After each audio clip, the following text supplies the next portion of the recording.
Assalamualaikum Asfar. Kau ingat saya lagi tak? Saya adalah keturunan yang baru. Kaulah yang membunuh aku dalam pertandingan hari itu, iaitu sebenar kawan kau akan kuhapuskan. Aku akan memahati kau dari mana-mana pun yang kamu berada. Lagipun, aku... apa ni? Tapi aduh! Oi, kalau kamu mau, aku dah culik kawan kamu iaitu Fumukime. Kalau nak kawan kamu selamat, jumpa aku. Kalau kamu takut, aku akan serang kau.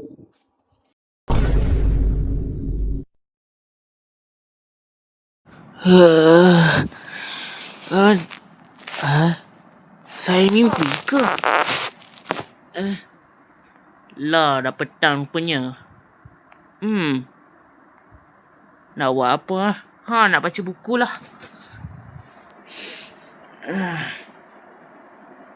Apa buku yang ada je? Peliknya. Siapa ketuk pintu ni?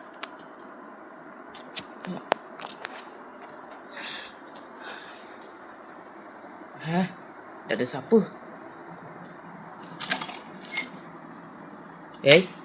Tadi saya dengar bunyi ketuk pintu tadi.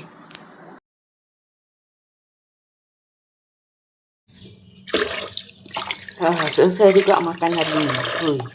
Dapat makan tu lah. Inilah. Sedap betul. Hadirat lah.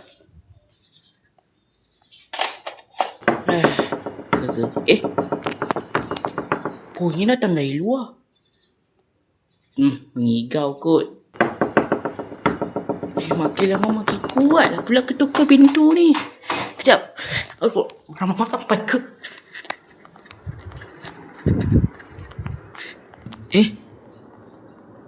Tak ada pula.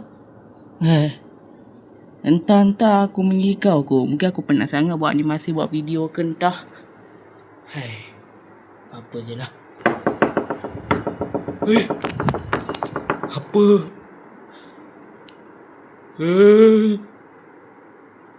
Entah.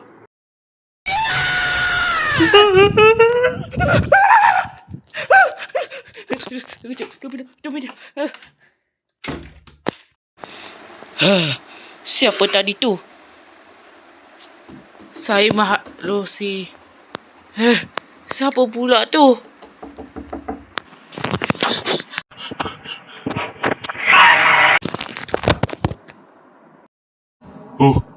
Saya akan menang tak lama lagi.